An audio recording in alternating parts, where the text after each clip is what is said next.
Hello everyone, my name's Aaron Christensen. This is Horror 101 with Dr. AC, celebrating classic horror throughout history with new episodes every Friday night. Tonight we're talking about Robert Harmon's cult classic, The Hitcher from 1986. While driving from Chicago to San Diego, Jim Halsey, played by C. Thomas Howell, picks up a hitchhiker, played by Rutger Hauer, who introduces himself as John Ryder.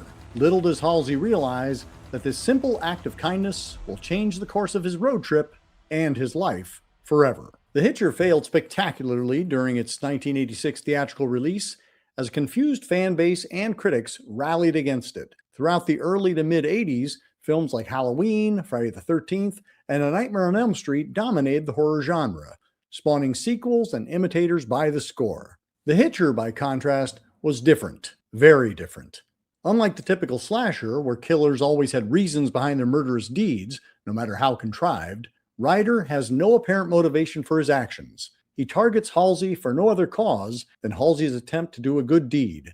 And Hauer, an actor at the absolute height of his powers, masterfully imbues his monster with an extraordinary humanity without explanation or apologies. The isolated desert setting provides a strong atmosphere of horror as well. John Seale's cinematography provides many astonishing glimpses of the morbidly beautiful, barren landscape, with a scorching heat haze effect evoking the aesthetics of a malevolent, possibly supernatural entity. Mark Isham's haunting electronic synth score accents the proceedings with a sense of melancholy not often found in this type of material. And these moments of calm are punctuated and shattered by electrifying action sequences and terrifying, bloody shocks. 40 years later, The Hitcher remains a true experiment in horror.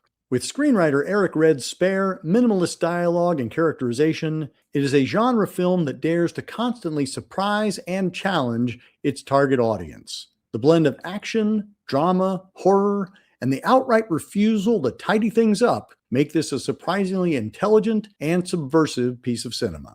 One that will inevitably come to mind the next time you find yourself driving alone late at night, looking ahead to see if there's a shadowy figure looming on the horizon.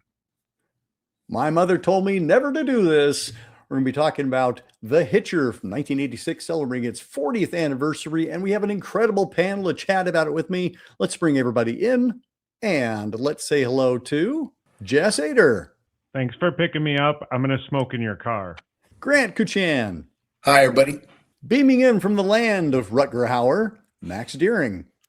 Hi, happy to be here. And rounding out our carpool, John McDevitt. Hey everybody, super excited to talk about one of my all-time favorite films. And said all-time favorite film is The Hitcher from 1986, again celebrating its 40th anniversary, and we may spill a little bit of time on The Hitcher II, I've Been Waiting from 2003, and The Hitcher remake from 2007. And we will be talking spoilers, so please prepare yourselves, everybody. Thanks for coming on the show, and welcome. This was one that I have been very excited to chat about. This was on constant play on Cinemax and HBO when I was in college, and so it became just kind of like the cult of Rutger Hauer as John Ryder, where I just knew every single line of this movie. It's been such a treat going back to it, because I hadn't probably seen it in maybe 15 years. I'm excited to hear everybody's origin stories. Jess, how about you? How did you come to this one for the first time? Probably 25 years ago. I had that initial scene, the theatrical cut of Blade Runner when I was very young, and I was like, I don't know about that. I like the visual elements, and then I got the DVD for that, and then I just became an obsessed, fan of that, and then I wanted to check out more Rutger Hauer. And it was just researching what was he in, and then I read about it and saw it, and then I hadn't seen it, like I said, 20 plus years, so I just watched it a couple of weeks ago. And similar to the other episodes you've done, I'm mostly interested in rewatches or things I've never seen, so I have something fresh in my head. So it was a great rewatch. I really enjoy it. Grant, I saw you nodding during my intro. I assume you came to it via cable? Oh, yeah. And it was one of those, like, he was on constant rotation over summer break back home. Like, you wake up about noon back home from college, and you turn the TV on, and sure enough, The Hitcher is on. And it just was just sort of one of those constant sort of things like, okay, I guess I'm just going to sit and watch this while I, wake up. Yeah. Do you remember what your first experience or your emotion was when you saw it? I mean, were you a fan? Oh well, it's having watched it again relatively recently brought up. I mean, two big things that I'd completely forgotten about the film. One being how Rutger Hauer chooses scenery so well throughout that entire movie, and then sort of like the forgotten brat packer when it comes to C. Thomas Howell. You sort of forget how big he was before, you know, the mistake of Soul Man and stuff like that, you know, when he sort of torched his career. But, you know, but how huge an influence he was in the sort of that early 80s, you know, seeing Pony Boy, you know, driving that car on out, being like, don't pick him up. It's Rutger Hauer. And then, of course, you know, those moments too of like, why is he always wet? God love Rutger Hauer, but it's like constantly, like I'm worried about the guys can come down with pneumonia. But yeah, so that initial moment, that sort of idea of like, oh wow, this is something big, but why is it on constantly? Yeah. Mm-hmm. Well, and I think the answer is because it was an HBO production. So they're like, well, it's like, well, why not run this? But you know, we own it. We don't got to pay for it. Let's drive this right into the ground. You know. Max, first time on the show. Thank you so much for coming in. What was your experience with The Hitcher? Remember where you saw it for the first time?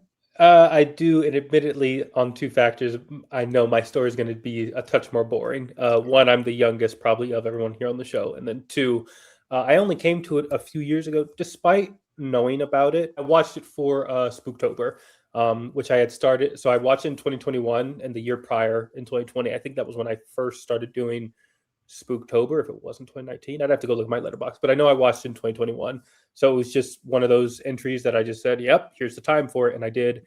And I remember enjoying it and hadn't really thought about it since. But I guess the more interesting aspect of the story is, I think at the time it was 2020, I would have been just starting in the middle of college out here in the Netherlands.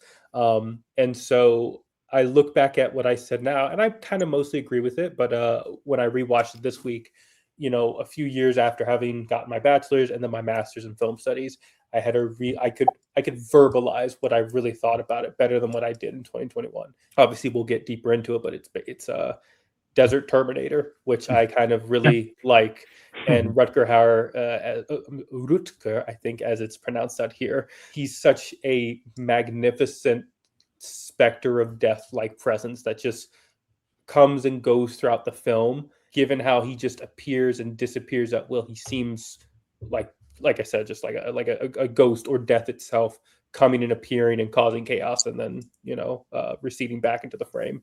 And I absolutely love it. Awesome. And John, how about you? So I'm not quite sure when I originally watched the film, but I do remember when I was in middle school, I was taking karate classes, and my instructor started dating my mom. And so he became closer to my family, and he really loved the movie The Hitcher, and just was terrified by the performance by Rutger Hauer especially, and told me so much about the film before I ever saw it. My earliest memory actually watching the film, like I was staying up really late into the wee hours of the morning. It was still dark outside. I was sitting at the living room table with my computer, and just on YouTube, I found a pretty decent upload of The Hitcher and started watching it, and was terrified, but also just hooked. I could not stop watching. And the film kind of phases from night to day to night in kind of a surreal way, and it's so haunting. And I had that same experience of like ending the film at the crack of dawn in real life, and it always seems like whenever I revisit The Hitcher, it's always in the wee hours of the morning, when I'm up late for whatever reason, and I watch it until the crack of dawn. It's the best way to watch this film, I think. As many people have mentioned already, Rutger Hauer is, or Rutger Hauer. However he wants to be called, I will call him. I'm going to probably say Rutger Hauer just because that's how I've been pronouncing it my whole life. But this is one of those performances where I instantly fall in love with an actor. Happened to me with Christopher Walken with The Dead Zone. Happened with Jeff Goldblum in The Fly. where even though I've seen them do things before, I had seen Blade Runner before I saw The Hitcher, but there's just something about this performance. There's such a theatricality to his performance, and yet it's a very controlled theatricality. It's like being in a 50-seat theater. There's so little backstory in that script for him to actually go on that, like, you see the character fully realized before a single line comes out of his mouth. And that speaks to, I think, the performance that he brought. And from what I understand, from what very little research I did, they were thinking about, I think, Sting for that role. Sting was considered, and then Sam Elliott was the big guy. Right. And like, I cannot imagine it being anybody other than Rutger Hauer. I mean, I think in interviews, he was talking about how he was the embodiment of evil. Oh God, that sort of relaxed joy that he's getting through as they're driving by that first car and he shoves his foot down on the accelerator. C. Thomas says, hell, foot down the accelerator, says, don't stop because I just killed them and I'm going to kill you. And then I'm going to kill everybody unless you stop me. There's so much relaxation in that line. And it just carries so much. I mean, he's not screaming, he's not yelling, and he's just like, no, you're dead unless you do something about this. Suave psycho. Right? It is so chilling. He does such a fantastic job and has, in my opinion, so much more to work with than he did in Blade Runner. Nothing against Blade Runner. Visually stunning movie, an incredible movie, but like, he's the center of this one, even though he's the bad guy, as opposed to it being, Harrison Ford. It's funny you mentioned the Sam Elliott. That is a totally different performance if Sam Elliott is the one who plays John Ryder. It almost makes the sort of the Western vibes of this sing more so just because it's Sam Elliott. So I am kind of curious now what that alternate version looks like with him. I don't know if the film is as good, but I do think it would nail more of the Western vibe that this kind of has going for it. And then also, I think, sort of bring about what I was saying as well, where Rutger is this sort of specter of death that just pops in and out when he so chooses. Yeah, Sam Elliott actually they'd offered him the role and he turned it down. He said at the time that it was too dark for him. He didn't want to go there. He didn't want to have to explain this movie to his kids, is something I heard. But he also approached the director, Robert Harmon, later on and said that was one of the biggest mistakes I ever did, was passing on The Hitcher. But again, his passing gave it to Rutger Hauer, and what a performance it is. And that whole idea of him being the specter of death, I don't know if other people had this experience as well, but since it was sort of so ubiquitous on HBO, there were so many theories over, and so little of the story is explained. There's so many theories of who he was, whether he was death or Satan itself or a fallen angel or like what he was. Yeah. My tech director at college also, we were all watching the same movies at the same time. He hated this movie because it didn't explain anything. He's like, who is that guy? Like, how does he do all the things that he does? How does he just show up? That's what's so great about it. Like, it's the I see red, I see blue, like we're both looking at the same thing, but we're getting something completely different out of the experience. Oh yeah, I think all we get as a backstory for John Ryder is that name, which may or may not be his real name, and Disneyland, which is very clearly a joke. I agree. It's better not to know anything about his background, because then it's so much more about the immediate relationship between these two leading men, between Don and Jim, and just their dynamic is so fascinating through the entire film. And also the name John Ryder is kind of fascinating because it's not a play on John Doe, but obviously a film called The Hitcher, and his last name is Ryder. It's such a obvious, this is not my real name. Right. And I could be anybody, I could be nobody, and it doesn't. And we can touch on the remake when we get there. And the way that Sean Bean plays that same character is both the same but also very different. Something that I really love about this, along with the homoerotic vibes between him and C. Thomas Howell, when he encounters Ryder for the first time, it's almost like when he kicks him out the car initially and drives off, there's almost like an activation, I feel like, with Ryder, where he's like, I found someone who has potential. So throughout the course of the film, when he's egging him on to like make that extra step, there is, I think, the very valid reading of the homoerotic subtext where he's trying to convince this young man to like embrace your sexuality, embrace being a gay man. And so he kills a family, he kills the girl. There's that valid reading, which I think totally works. I also think there's another reading where he's sort of removing aspects of this is what you could have in your life, and I'm taking them away to prepare you for what you will become, which is me. And the final images of the film don't fully, I guess, land this theory that I'm positing, but I like this idea that I see potential and I want to transfer what I do onto you, so to speak. And so I need you to kill me because that is the final act. I really like that. There's that little bit of, I see potential in you. Let's get you there. Let me help you along the way, the only way I know how. I watched this a couple of weeks ago, and since the film is so sparse and kind of surreal, I've been thinking about it constantly because I'm like, what am I even going to say about this? And the more I think about it, the more I have daily. Well, I had read that Rutger Hauer saw it as an allegory for evil, and then I started thinking about the world of film and thinking of the mysterious Robert Blake character in Lost Highway or the movie Mother, where it's all allegory, and these are just little puppets within the little almost like Greek play of it all. And I remember my initial watch of it was, is there really a finger in the fries, or is this just a figment of his imagination? Because there's so much dread in that. Rutger Hauer's always a step ahead, similar to like Henry Portrait of a Serial Killer. The death's already happened, and he's always late, and he's always running, but he's running from the thing he's about to get to. So I think the kind of specter of death he has is like trench coat cape. So he just feels like a classic archetype of an evil character. So I thought from his standpoint, that's a really good read as an actor, because within that you can do whatever you want, because it's like Freddy Krueger. It's completely open to do whatever you want within that.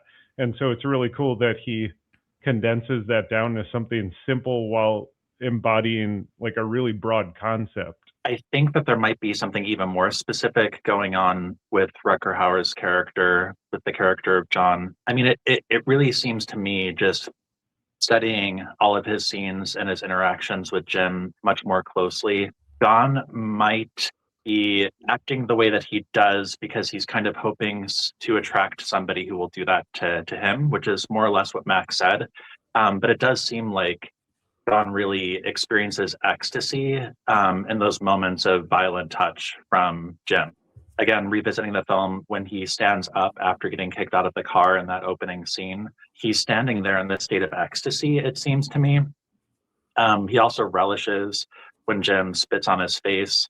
Like, a part of that, I think, also is just the touch with the person that he seems to be very much crushing on, just relishing all of those moments, like at the diner as well, when he reaches across the table and basically cups Jim's face in his hands and kind of strokes the sides of his face as he pulls his hands away, and then also kind of shares saliva in that moment with the coin that he places over his eye, sort of using Jim's mouth to wet the coin too.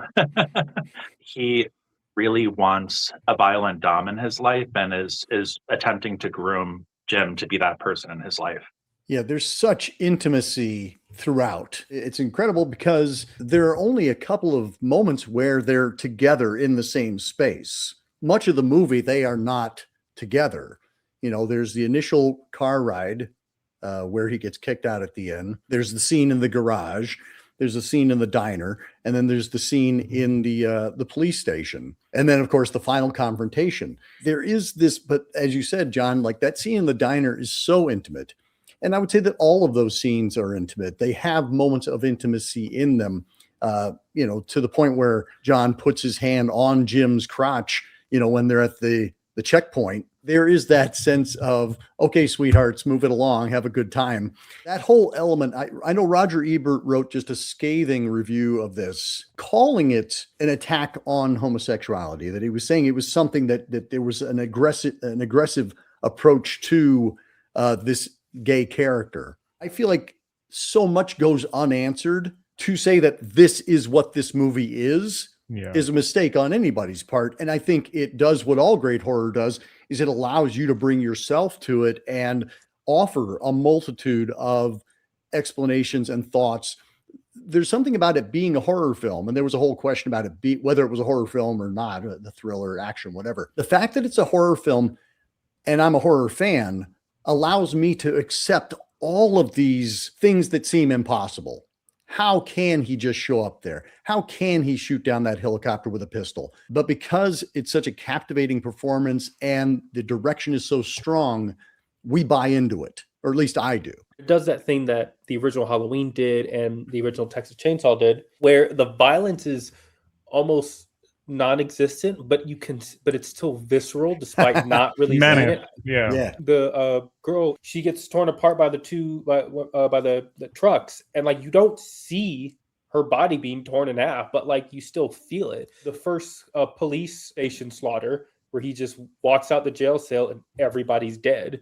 It feels almost dreamlike, but also it plays into the idea of just like he comes in and out as he pleases, and in that particular sequence he doesn't even appear. It's just Jim stumbles upon like a trickster. Yeah, it's like, and he just stumbles upon all the dead bodies, and you're just left to wonder. I don't agree with the criticisms of like, well, how did one man do this? But also that kind of ups his danger, because like you just imagine he walked in and then viscerally murdered all these people, unlocked his cell, and then left. And it's like, that's more dangerous than actually seeing him do it. Yeah. And Jim never wakes up, like all of that's happening and you wake up to that violence. Again, it is one of those things that you could pick this movie apart from a realistic standpoint. And I think that, again, that's part of the appeal for me, is that how is that possible? Yeah. Like, who is this creature that is capable of this, of just showing up, like the cars are chasing, the police cars are chasing Jim, and then suddenly there's a black truck. And the fact that he goes after the cops because Jim is his. Yeah. Jim is his exclusively. Nobody else gets to have him. Yeah. I think the film kind of engages in this beautiful dance between Don as seeming like a supernatural entity, a supernatural force. He has this kind of omniscient quality. He can appear anywhere at any time. And always seems to know where Jim is and how to keep tracking him in the vast open space of the desert, where I would imagine it's in real life really easy to lose somebody there. But also it's so grounded at the same time. And I want to say, like, my main takeaway from the film is Don very much feels like somebody who could exist in real life, who is a real person, in spite of kind of this aura of the supernatural around him at the same time. But yeah, it's just such a strange and fascinating film that in its simplicity is also somehow so multi-layered and so complex. It's a very lean, like killer, no filler, lean, mean machine of a film, which again, what you're saying, that simplicity, it makes it better because it allows us to read into it more. It just goes, and it doesn't let up off the wheel, which again, I think also fits with its desert Terminator. And so, and I wanted to come back around to your Terminator comparison, because I think what John was just alluding to is the humanity of Rutger Hauer's performance. He is not just this blank.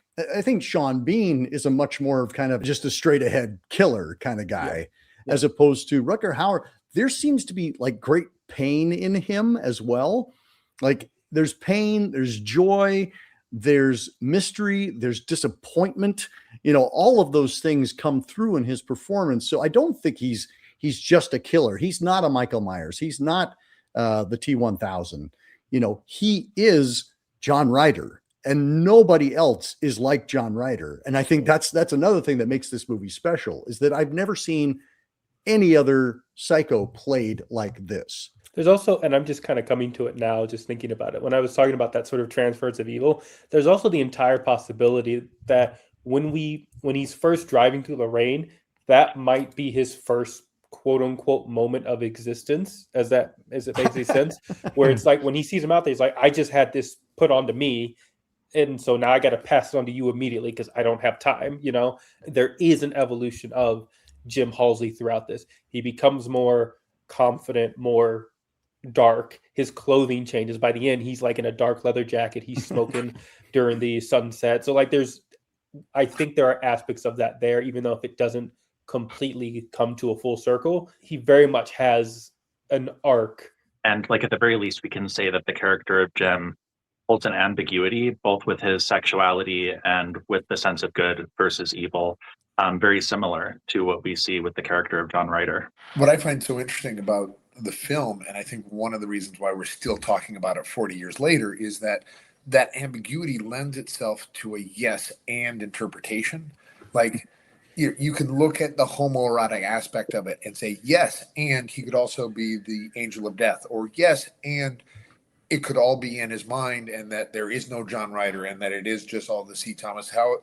But yes, and there's a supernatural, and yes, and that all of these layers end up making it interesting enough to rewatch, which is probably why they put it on HBO so many times, so that you could experience each one as oh, it's on again. I'll watch it with this mind's eye, or I'll watch it again with that mind's eye. This was just Siskel and Ebert in the throes of the late 80s. We've had enough of this horror. Everything is just too much. And how dare they make this movie? There's a great this I'll be doing a commercial for this later, but the Second Sight 4K release of The Hitcher is just a treasure trove. There's 4 commentary tracks. There's interviews with screenwriter Eric Red and director Robert Harmon, and our composer Mark Isham, our director of photography John Seal. I mean, it really just digs into all of that. But there was also a featurette called "How Do These Movies Get Made?" And there was a press person from, I think, Variety or one of the main Hollywood rags, that was given free reign to move around the set and interview everybody, and they thought it was going to be as a big promotion. Turns out she was there to do a hatchet job. And when it came out, it was a 2-page spread of just like, here are all the terrible people that brought this movie to you, and how dare they. So I think people were gunning for the horror movies, especially quote unquote violent ones. I think that's a great observation, Max, that you don't see nearly as much as you think you do. Similar to Halloween, similar to the original Texas Chainsaw. Now, that's not to say this isn't a gory movie, because it is. I mean, we have a scene where, a dog is licking the blood off of a fallen police officer. We have heads that get blown out through car windows. It does make sense to me a little bit why this film was the tipping point for many people, or just like a case in point for why movies are too violent and disturbing nowadays, which I totally do not agree with. I didn't agree with it in the 80s, and I don't agree with it now. With The Hitcher, there is a level of brutality, even though we don't see all of the carnage, there is a level of brutality that I think was a bit more uncommon in the 80s. And there's sort of a frankness to the violence too, Yes. that I think makes it especially upsetting. The calm and casual nature of the violence, like from the perspective of John Ryder, it is quite unsettling. I think it's a marvelous film. I'm so glad it exists. It is one of my favorites, and I get why it was extremely upsetting to many viewers. Your comment there that we don't get the thrill from the murders that we do in a slasher movie. Yeah. The thrills come from the car chases and the suspense and things like that. So it's a very potent movie, but you're right. It's not like we get the payoff, as several people have mentioned. We mostly are coming across the aftermath of the violence, or the violence happens off screen. A kid dies in this. You don't see the kid's death, but Jim, it's the first set of victims he actually comes across, right, which there was a child in there, and that child is not shown, but is dead. One of my earliest experience with understanding child death in movies was, and he won't listen to this, so I can talk about it freely, was Aliens versus Predator Requiem. My dad had got it for me, and I watched it, and in that movie, a child is chest bursted. You see it happen. And he said it just wasn't a thing that people liked about seeing child death on screen. That year also, I think, was Pirates of the Caribbean at World's End. And in the opening of that, a child is literally hanged. Seeing that on screen, presented in front of you versus off screen, is just enough for some people where it's like, this is too much. Like, this is trash, because you're killing children. You're having dogs lick the blood off dead bodies. Like, who are these people? Well, it's also too, it's interesting, or at least I find it interesting that if we're talking about like an 80s horror sort of stereotype, especially early 80s horror stereotype, there would always, well, not always, there would often be a justification for who would die next. Like you would see that couple having sex, and you would know that this couple having premarital sex, they're going to die. You know what I mean? In so many movies, and there would be the justification of, okay, this person's the bully, this person's the nerd who's doing bad things, and then you would have the sort of stereotypical characters of the virtuous woman or whatever. We're talking broad stereotypes. You could tell who was going to die next. Whereas with this one, it's very sort of random violence. Yeah. Of, okay, this person's dead, this person's dead, this person's dead, because he just wants them to be dead, not because they've done anything wrong. He was in the car with them earlier, and now he's just killed them because they picked him up because it's part of the game. I don't think this is a stereotypical 80s horror film. It's not another Freddy. It's not another Jason. It's something else. It's not a big rubber monster, movie that we got plenty of those in 86 as well, but this is something different. To Max's point about the whole Western aspect, and to tie into the thought about the kids getting killed, there is Henry Fonda in Once Upon a Time in the West. Like, he chose to, in that role, he's like, I want to be the bad guy. I don't want to be the good sheriff all the time. So he shoots a child in the back, and then we need revenge against this man. We need justice. And so it sets it up, maybe not so much even that, but this is pure evil. Like, he can kill adults, that's fine, but kids, that's too much. But there's also a bit of something I thought about was the Shane pick up the gun. He's like taunting constantly he gives him the gun, he gives him the bullets. And so there is a classic Western through line. So I think to bridge into the conversation we haven't had yet, which is the cinematography of it all and the desolate, wide, broad scope of the desert, it made me think of Near Dark or other things that are daytime. But the big thought I had yesterday about this movie is it's dry dirt and sand in wet blood. And so there's no real way to clean it up without pushing the dirt in further or like literally gouging it open further. And that's how the whole movie is for the character. And it's just dirty and desolate and bloody and wet, and it's just so many great elements coming together. Well, as someone who grew up in Colorado and spent a lot of time driving around in that kind of desert environment, I mean, this is the movie that comes to mind whenever I'm on a road trip. I'm driving and I just think about the hours and hours ahead of me, the hours and hours behind me, and when am I going to, stumble across that person, John Ryder. I love your observation, Jess, the dryness of it, because there is so much wet, right? We have the gas station that explodes, and we have all the gas that's soaking in his jacket. We have the rainstorm that kicks off the movie. We have the blood that just splatters everywhere. The showers, there's all of these like moments of liquid along with all the dry and the dust and everything. The cinematography, John Seal, he was a relative newcomer at this point. He'd done some stuff in Australia, and I think he was just now coming into his own. He would go on to do Fury Road for George Miller. You look at those two movies, you're like, okay, this is the guy for the job. I do think there is an eroticism to the Hitcher, and that the wetness enhances that aspect. Yeah, the saliva. I forgot about the saliva. Yeah. We've spent a lot of time talking about Rutger Hauer and John Ryder. Let's talk about Jim Halsey, because as John mentioned, C. Thomas Howell was a major player, but this was kind of the first movie where it was his movie. Unbeknownst to him, Rutger Hauer was going to steal it from him. C. Thomas Howell is our protagonist that we are following throughout. And I think that naivete plays so well here.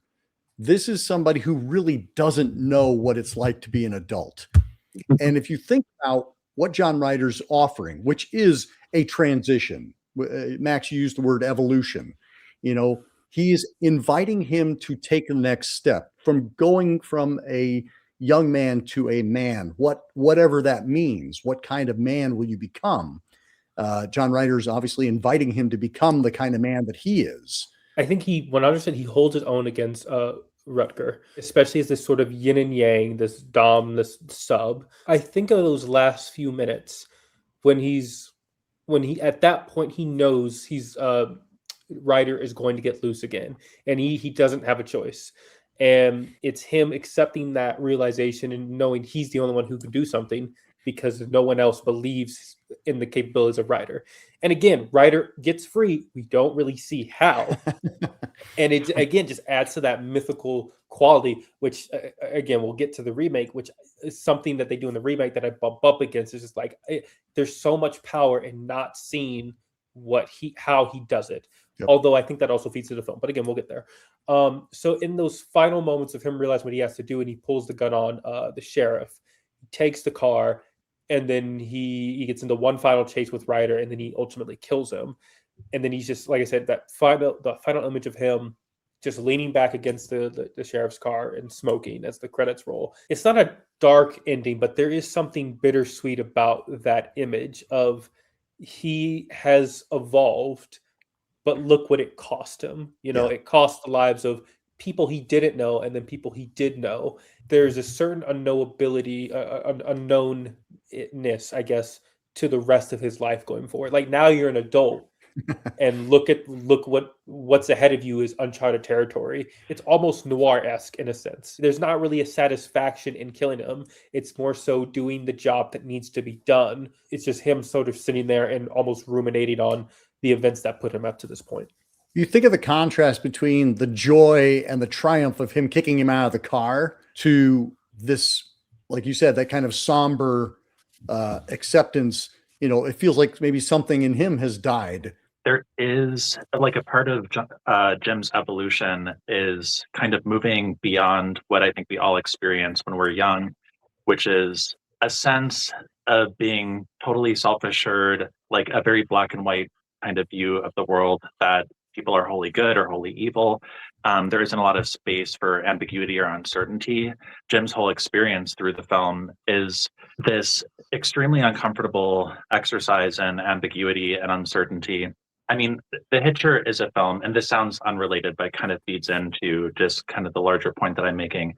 The Hitcher is a film that I think is fanning the flames of gay panic. It's extremely understandable that many viewers might be offended by the depiction of queerness in the film because it's so icky and it isn't a wholly positive depiction of queerness.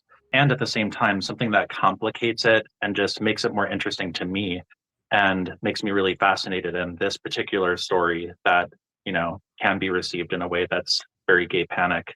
The attraction moves in both directions. There does seem to be as much a fixation by the end of the film that Jim has on John as John has on Jim, being repelled by evil and attracted to it at the same time. And the uncomfortable conflation that the film seems to make between queerness and evil. Yeah, and additionally, I think the film is not making a lot of value judgments for the viewer. I mean, this is a film that, less than many other films, is not telling you exactly what to think about the characters or the events in the film. It's placing that responsibility in the viewer. And many viewers, I think, are going to be really uncomfortable in that experience because it might be the case that most viewers want to watch films that kind of affirm what they think is totally right, and kind of take them on that journey that reinforces the beliefs that they take to the film when they sit down and watch. They don't want to kind of have to think about the kind of, strange and complex relationships that are on display in The Hitcher. I would also say that I do think that what Jim is experiencing with John, with Jim's attraction to John, could be described and likely is a form of trauma bonding. It's really interesting that the film doesn't end at a place of affirming heterosexuality for the character of Jim. Like, it doesn't kind of force a woman into his life that he walks away into the sunset with. It kind of leaves him in this very uncertain spot, perhaps from his own perspective and certainly from the viewer's perspective, to conflate queerness and evil, or to look at them as two separate things. And I would hope that all viewers look at it in the latter fashion versus the former fashion. An endlessly fascinating film, and just the ambiguity of it is so powerful and was really uncommon, I think, in films in general, let alone horror films in the 80s. If you think about it by its nature, cat and mouse chase is sadomasochistic in its own way. So if you make it a more broad scope, C. Thomas Howell is given a lot to work with without a lot of dialogue. So for a young actor, it seems like a lot to take on, because it's a lot of just eyes and face and walking down hallways. The difference between their two acting styles when they're in the cafe, because you've got C. Thomas Howell like almost like pulling at his hair and doing it all because he has the opportunity, and Rutger Hauer's like, "You done, kid?" But I think to have that opportunity as a young actor is amazing. And it's unfortunate he didn't get to do a lot more, because I think it's just a learning point movie for him, where he gets to do a lot of physicality within not a lot as far as dialogue. So I think he did a great job being up against this monster of a man. Yeah. The character goes from a place of having the world affect him. He's driving, he's almost falling asleep. It's starting to rain. He's trying to stay awake. He grabs this hitchhiker. So the world is affecting him.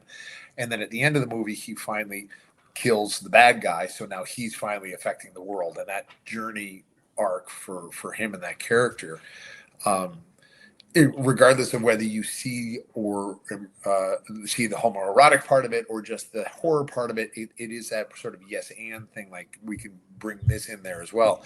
And then again, as far as C. Thomas Howell's performance goes, he goes from so wide-eyed to, so innocent to, again, like you were saying, Jess, pulling his hair out and trying his darndest to hold his own against Rutger Hauer, which, again, Rutger Hauer just seems like he's having so much fun through all of this. He's so effortless. But, I mean, just totally.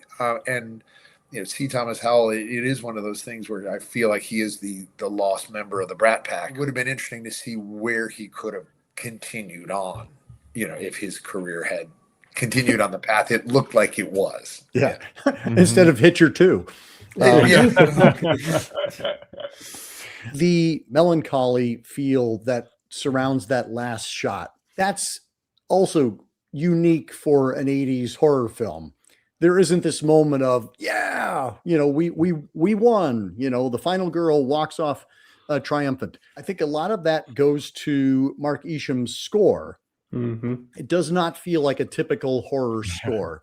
There's just such a melancholy quality to it. Yes, we get like the kind of like synth drums, like when we're having action scenes and we're barreling down the highway, but there's just so much. Come back to the term melancholy. This is a sad movie. Mm-hmm. And the ending feels sad to me that it had to come to this. John Ryder says, "I want to die" in the car at the very beginning. He's like, "I want you to tell me I want to die." But that's him saying, "I want to die," I think. It's sort of like the end of Seven.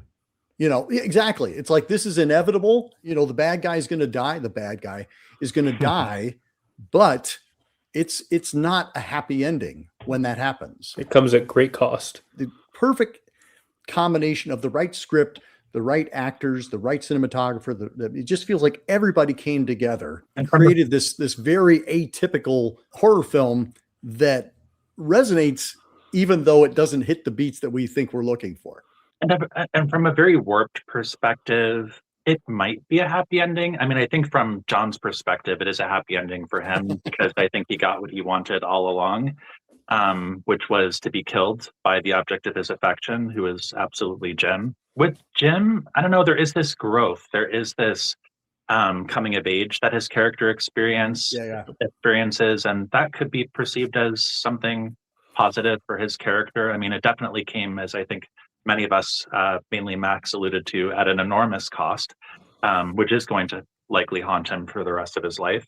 But, he became an adult and he realized how complex and dangerous the world can really be, and now has to live with that.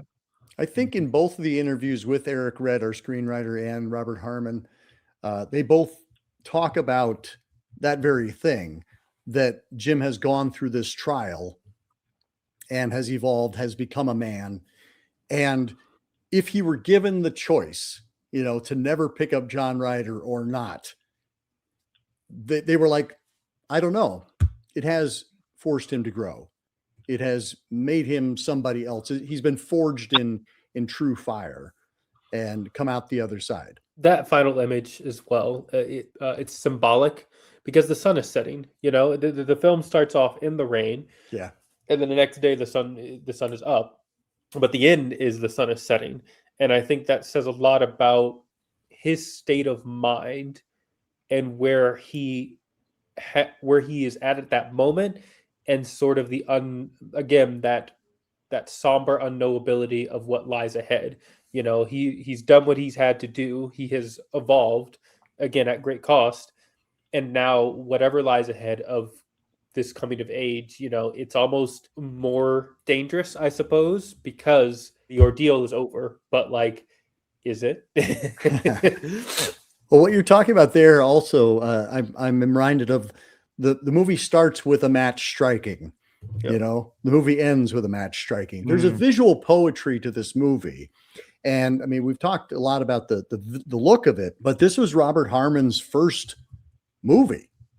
He'd never made a movie before, other than a short film called China Lake, which stars Charles Napier as a killer motorcycle cop who's out in the desert hunting people.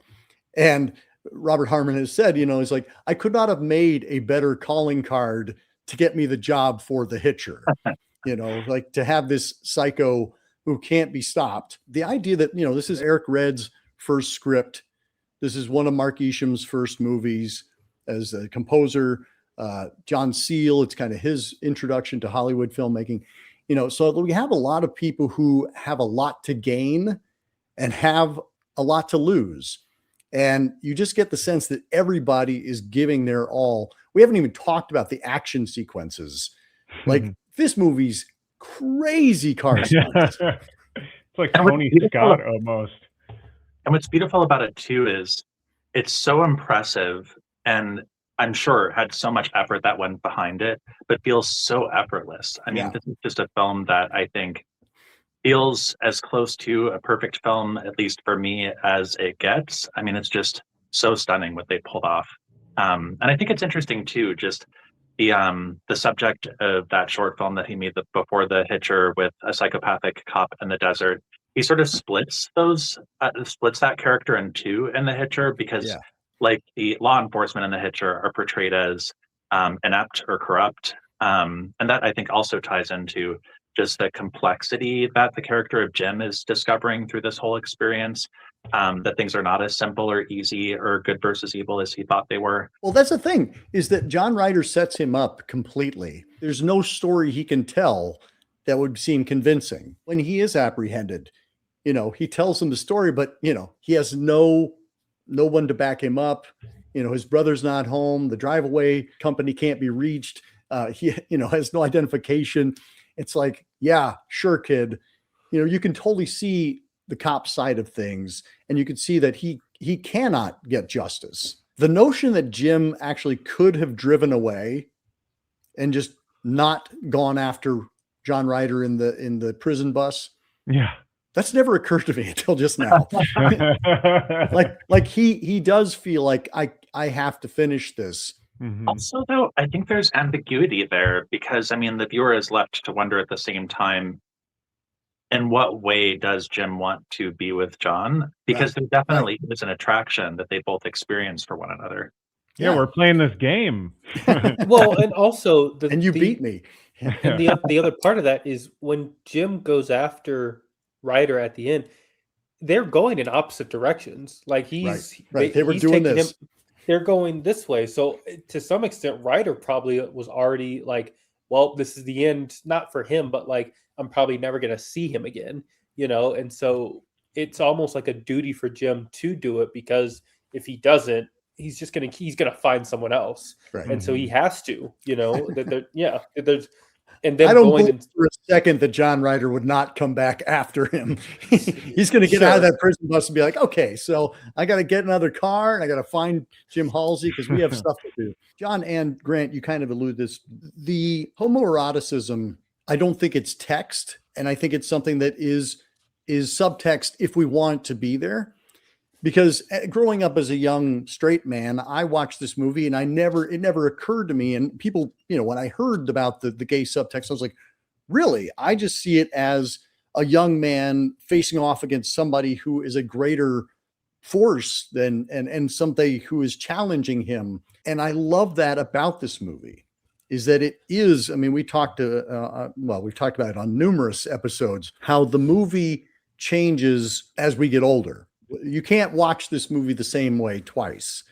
And I think that's really exciting to have a movie that isn't just, this is what this is. This movie is whatever you want it to be. What you talked about, Max, in the prison bus escape, he just is free. You don't know how that ever happens. And he throws the chains to Jim. I think that's another moment of the visual poetry. There's so many things about this movie that just keep me coming back to it and going, everything feels so intentional, and it also feels deliberately obscured because I want you to lean forward and engage with this movie. I think I would argue that there is a queer text to this film, but the text is really ambiguously gay. It's not straight, it's not gay, it's ambiguously gay. We see it in so many different instances throughout the film in a way that, unless they were improvising during the shoot, was a part of the script. We have the road worker, assuming they're sweethearts, splash forward to the end of the film when one of the law enforcement guys is driving Jim away and says, there's something strange going on between you two. Right. And so many other instances, like the way that Jim and John, when they kind of meet once again in the interrogation room, kind of lean in, and it appears that they're leaning in for a kiss. The exchange of saliva at least two different points in the film. There's definitely hints of queerness that are very much intentionally built into the film, and it is definitely presented in an extremely ambiguous fashion. When we talked about our Bride of Frankenstein episode, very similar in that it feels like all of those things are there that you can pick up on, or you completely don't pick up on, and it still works. And I think, to your point, if those things are there intentionally, fantastic. And if they are obscured intentionally, fantastic as well. It is a movie that I feel like can be read both as literal gay text or as something else. To build on what John's saying, I think there's an intentional sensuality to 100% Rutger Hauer's performance. If you are coming at it from that perspective, it's easier to see. Whereas as a young cisgender gentleman, it very easily could have just straight over our heads, but that doesn't necessarily mean that it's not intentionally there. Absolutely. Yeah. Really quickly, a line of dialogue that doesn't exist in the film, but I think is evident in some of the facial expressions of John is, "Aren't you sweet?" Like when he's looking at Jim. That could as well have been a line in the film because it's communicated perfectly through his facial expressions.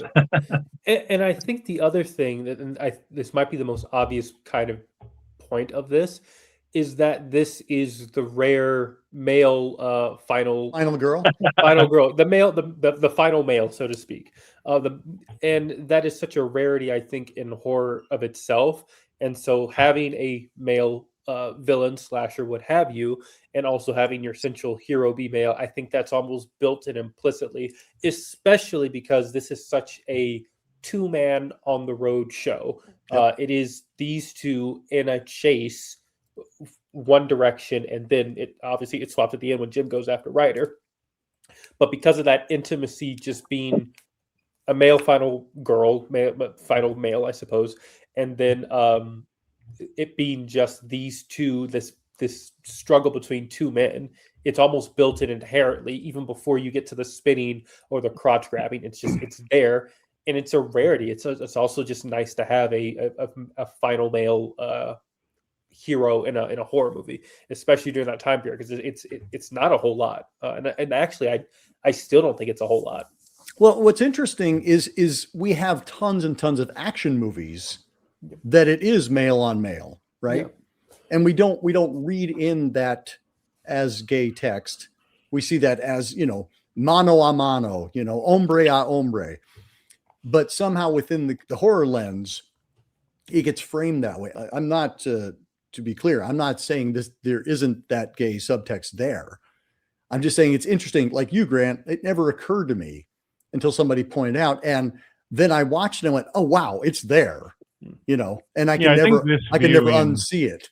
To tie in, I also thought of American Psycho when he's shooting the car and it explodes, and you have these elements where you're like, I don't know if this is actually happening anymore. And that movie is very much a lot of purposefully put in Wall Street men who are like sexually, I like your card better than mine, but that's a little bit more of a satire. But in this, I certainly saw it this time a little bit more, whereas it also read in the beginning like, what a way to divert this construction worker to just, he's literally putting a gun in his crotch so he doesn't, no false moves, buddy. And so I could see how that obviously read a little differently this time. It's a very rewatchable movie in that there are so many things you can put into it, and the dialogue of film that we've seen since it, No Country for Old Men, Seven, all of that. So there's just, I think it's a very rewatchable movie for that reason. I love that comparison to American Psycho, and I don't think I fully considered just how much you can question the reality of what you're seeing in The Hitcher as well, until I had this conversation with you all. Like I always took the finger and the French fries at face value, but after what Jess said earlier in the conversation, I do wonder now.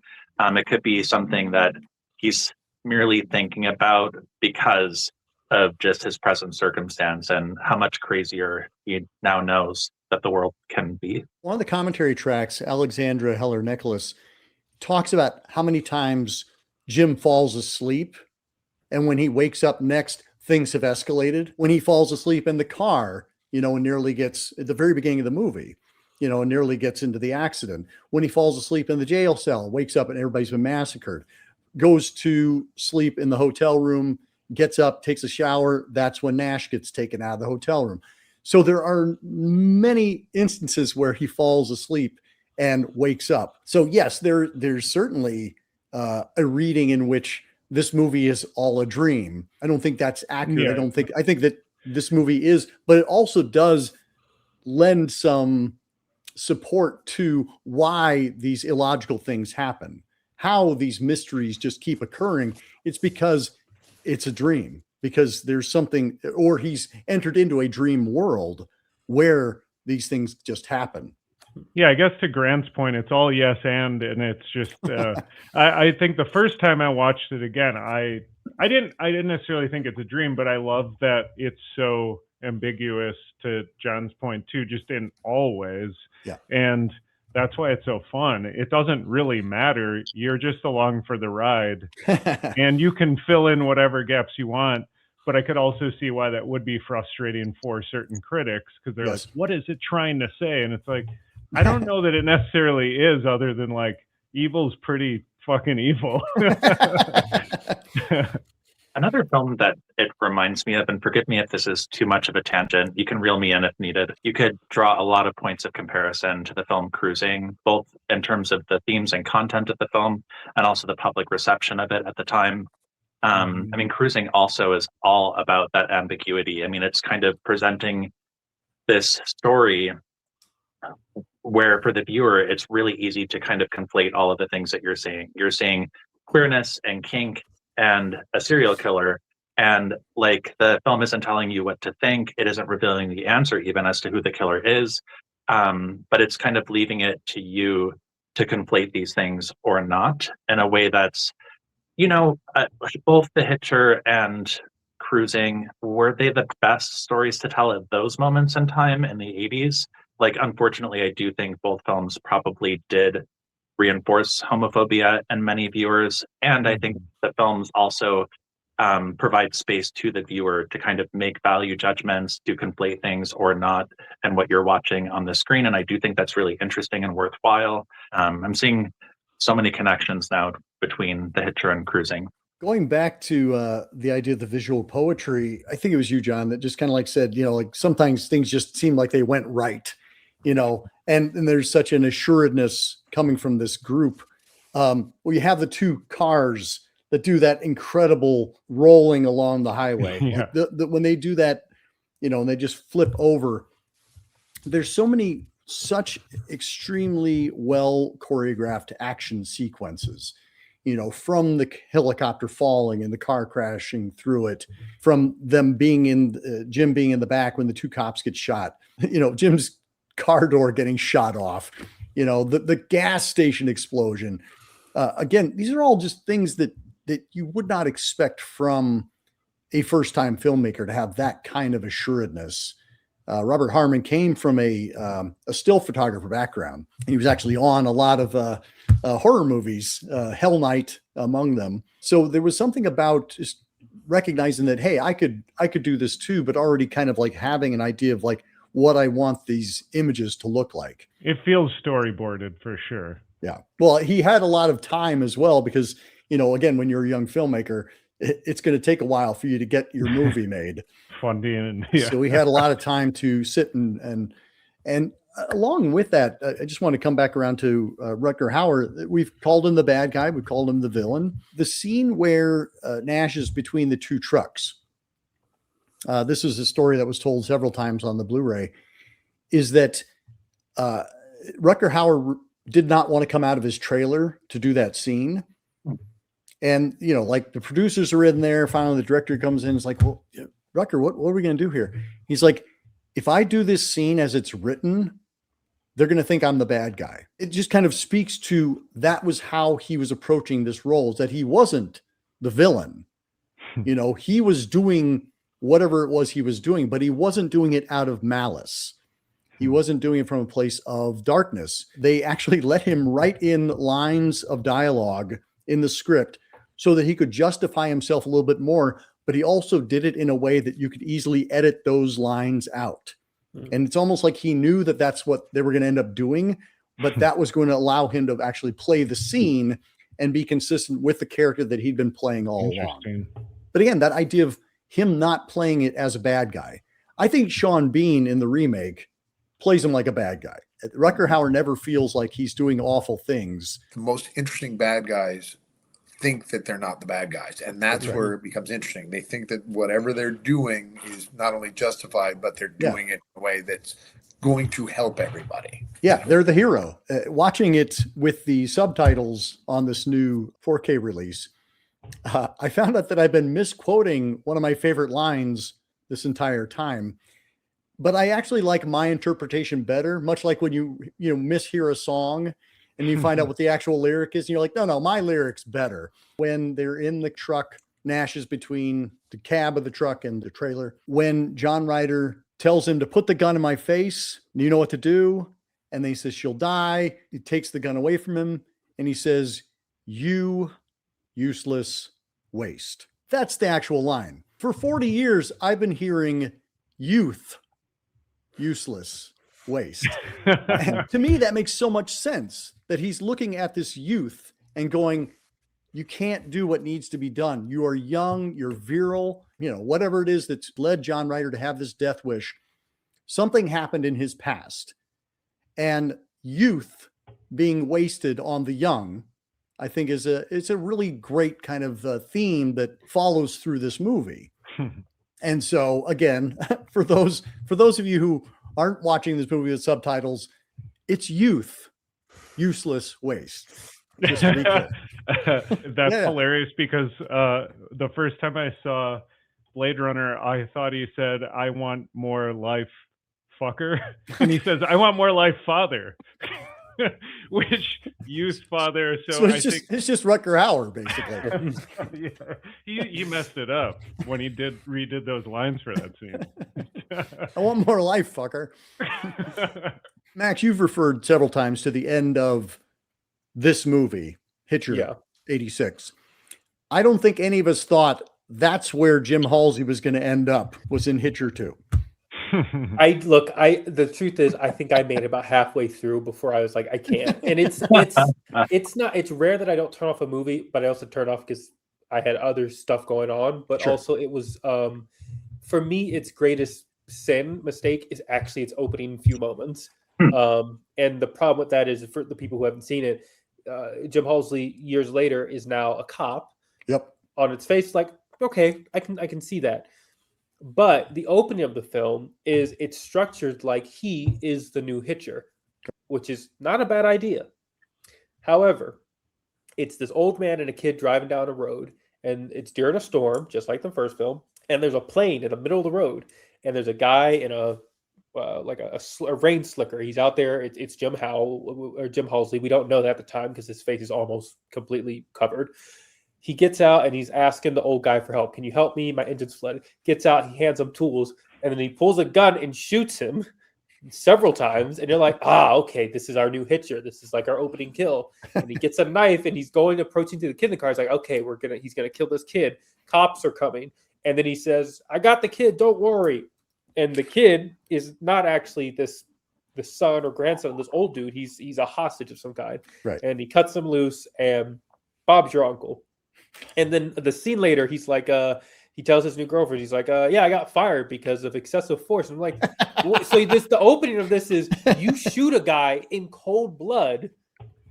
Yes, he's a kidnapper. We don't really get what kind of crime he is doing, other than apparently he's kidnapped. But he's like, so you shoot this, you set him up to get shot, and it's like it feels so divorced from not necessarily what I imagine this character would be. It makes me immediately dislike this version of Jim Halsey because, of course, you got fired. Like, what do you shot a dude? Like, you didn't. It's not like you pretend. It's not like he attacked you or you made it look more convincing. You handed him a set of tools, and then you turn around and fanned a peacemaker out of him, blew him away. That for me was the big sort of like, oh no. and I wish Gert Verbeek, who was supposed to be on this panel, and we weren't cooperating with his internet, and so he was not able to be here. But I wish he was here to talk about this movie, because while I agree it's a terrible, terrible, terrible, terrible, terrible sequel to The Hitcher, there is an unhinged energy in the last 30 minutes of this movie, because basically Jim Halsey gets phased out of the picture. Yeah. And it becomes a showdown between Kerry Werner and Jake Busey. It becomes exactly the kind of B movie, C movie action exploitation thing that you didn't know you needed, but it's pretty amazing. I can't recommend this movie as a good movie. Max, I'm not telling you have to finish the movie, but you might want to finish the movie. I'll finish it. No, I always like and Jake Busey never tries to be Rutger Hauer. He is nothing but Jake Busey the entire time, just having a good time being a bad guy. If we talk about the 2007 remake, what gets kind of introduced in that is the fact that it's a couple that are road tripping. What are people's thoughts on the remake before I proceed to unleash on it? The thing that struck me most about it is I distinctly remember the ads showcasing that the boyfriend was the one who got in between the trucks. Right. And so for me, seeing the ads for that on like the Sci-Fi Channel and whatnot, and then years later watching the original and not seeing that it wasn't a couple, well, I already knew that someone was going to get stuck in there. Yeah. And I think just through the pop culture osmosis or something, I knew it was going to be Nash. In the original film. So to an extent, when I finally watched this yesterday, the 2007 remake, I was almost like, well, so the only thing you really did different was who you kill, because on a base level, just watching, it's like it's shot for shot the exact same film. They don't do anything, all of the subtlety and the stuff you don't see in that first film is gone here. Now you see everything. Yeah. And that is par of the course for a lot of these aughts remakes in the 2000s, which to some it's bad. To many of them, I think it's to their detriment. And to this, I don't mind it, but it does lose its luster when I do see how Ryder escapes. Like, that's not interesting to me as much as him appearing. But I also, I I don't want it to be almost the exact same film, even though it already is. It's not interesting. It's mostly boring to the shop for shop remake. However, I will say, I do think there is a way to update this story to be something very interesting. The problem is now you just walk into the aspect of hitchhiking and picking up a person, and like the farther in the 80s makes more sense. In 2007, it's like they do kind of cleverly like, don't stop for that guy. What are you doing? Which, okay, yeah. And if you do it today, then you really are like stretching the bounds of like, I'm not picking this guy up. Like you really have to bend more backwards. But the thing that I actually do like in this is Sean Bean. He breaks his back making this movie halfway engaging. And that is because I think, like you said, Aaron, that he is much more, he's just straight psychopath. There is nothing there other than psychopathy, which I kind of appreciate. It's just a shame that he doesn't have anybody else to really work with on that sort of straight-laced, I'm crazy and I'm in it for the thrills.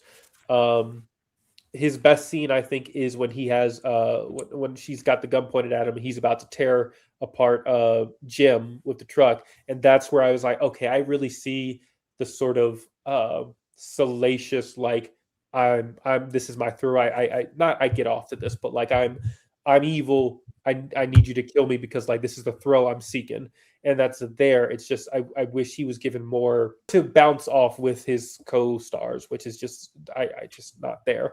And then also it's 2007, so they have a very early aughts soundtrack. So Green Day, Nine Inch Nails, and I'm like, you know what? I don't mind it. I was like, all right, I'll give you that. But like, I was fighting it the whole time. Maybe Aaron will have a dissenting opinion. I'm not a fan of the movie. I think it is an interesting examination of that kind of aughts remake phenomenon. It takes everything that was ambiguous about the original and makes it explicit. There's very little mystery in it. Mm-hmm. And I was kind of fascinated by how you could look at, say, the Texas Chainsaw original and Texas Chainsaw remake, very similar in terms of how it takes what was there and all of the unanswered questions, and it answers every single one of them. Yeah. And one of the things, because I did watch the DVD extras for the remake, and they said when they approached Dave Meyers, who's the director, who has a background in music videos, he's directed hundreds of videos for some very big stars, but when they approached him for this to be his first directing feature, he said, well, there's some things I don't like about the original, and as long as I can fix that, and I was like, okay, you're already the wrong person for the job. You know, it's like, if you're finding things you're like, this is not a good movie, I need to fix it. It's like, the reason you're remaking this is because it is a good movie and people want to see a different version of it. To me, it's kind of indicative of what that wave of remakes was, which was a slickness to things, to amp up the gore, to answer all the ambiguity, and to make things very kind of cookie cutter. Everybody in the Hitcher remake is just so beautiful. They look like beautiful they just and boring. Yeah, exactly. That's like they just came out of like some, WB TV show. And well, in one case, Sophia Bush did actually come from a WB TV show, but they're too perfect looking. And, C. Thomas Howell and Rutger Hauer are both beautiful people, but they don't look like they were made in a lab. I think that's the same year, the Halloween remake as well, which yes, that also suffers from different and similar problems at the same time. So it's my memory of, because I actually just recently watched the Texas Chainsaw remake from 2003 for the first time. That I've seen Friday 13th. I've seen the god awful Nightmare, Halloween, this, and I'm sure there's a few others. But like for the most part, they so rarely are they doing anything different or adding anything substantive to the material that wasn't there. It's like they inject a steroid into the to make it a larger. It's like how Godzilla just can't stop growing. Like, this isn't the problem. He's too small. And I think also it's something I've actually been thinking about the last few days with something like the Hitcher and the remake versus the original. This is a pull here, but walk with me. So the original Planet of the Apes. It's an action adventure film, but it's also very patient with it. Like the kind of action they were doing in the 60s and the 70s is very deliberate and slow, and it's not what we as modern audiences typically expect. It's like 12 Angry Men too. Yeah, like for me, Courtroom the most drama. exciting part of that film is the debate in that movie. But you can't really do that movie now, but the way that movies are made now, they can't be that deliberate, that sort of patient on an action adventure level. Whether that is due to the audience, the filmmakers, what have you, it's not really the kind of action film we get now. And I apply that to the same thing with the horror remakes as well. Is I almost see the impudence to remake them, but all they're adding is really the blood and the gore and maybe the titillation of sex and sexuality, but sometimes there, sometimes not. They're being remade for new audiences who don't want to go back and watch the original. They want something faster paced, or not really fast paced, because usually they're about the same length as the original, but they want something more noisy. And so that's kind of maybe the biggest problem with a lot of these, but especially something like The Hitcher. It's more noisy, it's more visceral, like visually visceral. But that is kind of it. It's almost empty calories, if that makes any sense at all. Absolutely. I would say it's both more and less. Like it's less nuance and it's more straight ahead. Here's what it is. Yeah. Let's circle back around. Let's offer our final thoughts on The Hitcher celebrating its 40th anniversary. Let's go ahead and kick things off with Grant. Original Hitcher, definitely worth your time. It's a lot of fun watching Rutger Hauer chew the scenery. It's fun to look at a young C. Thomas Howell. So definitely worth your time. Max. This rewatch, especially now that I'm slightly older and more experienced, I really, really loved it. I can't remember where I saw it or if I saw it or if it just came to me in a dream, but this in a double feature with the original Terminator, I think is quite the pairing. And yeah, Rutger Hauer is fantastic. I often forget he is not with us anymore. Man could really deliver some performances. And I have really surprised at this rewatch how much I really love this. Yeah, for 40th anniversary, I highly recommend this. It's such a good time. Jess. I love that this movie has a wide situation going on visually, and it's not using canted angles and things that usually a more ambiguous or surreal film would. So I think that's part of what makes it so interesting and unique, is that you have this what seems like in real time type of visuals and camera angles, while very incredibly fantastical. There's like you said, a helicopter, which is somehow like a Tony Scott film aspect happening. And then these sort of poetic scenes in the diner and everything. And just the whole of it feels very original for that time period and that genre.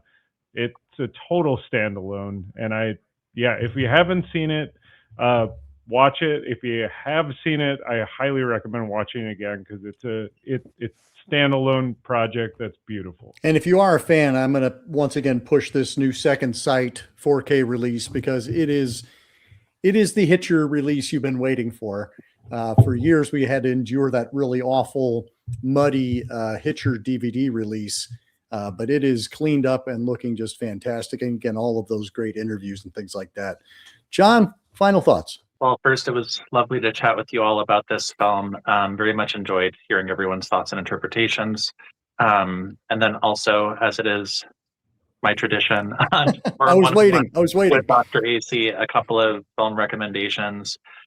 So Aaron was saying earlier that Rutger Hauer's Psychopath isn't the giggly variety of psychopath in The Hitcher, but if you want that, there's a much lesser known film called Midnight Ride that I think is a lot of fun. The hitchhiking psychopath in that one is played by Mark Hamill, and it's a couple of years before he started playing the Joker on Batman the Animated Series, and you kind of see him starting to grow that character in Midnight Ride. It's a lot of fun. And then also a double feature that I would recommend with The Hitcher is Creep, the found footage horror movie with Mark Duplass. Very similar dynamic in terms of trauma bonding, the homoeroticism, And I think it's a great film. And I'm a little less forgiving of the gay panic aspect with that one, given it was made a few decades later when maybe we should be a little bit beyond that. But I prefer The Hitcher, but Creep is worth a watch. It's a well-made film. Thank you all so much. What a fantastic conversation. I'm looking forward to watching this movie again now with these insights in mind, and looking forward to having you all on again very soon. And until next time, keep searching, keep exploring, and keep sharing the scare.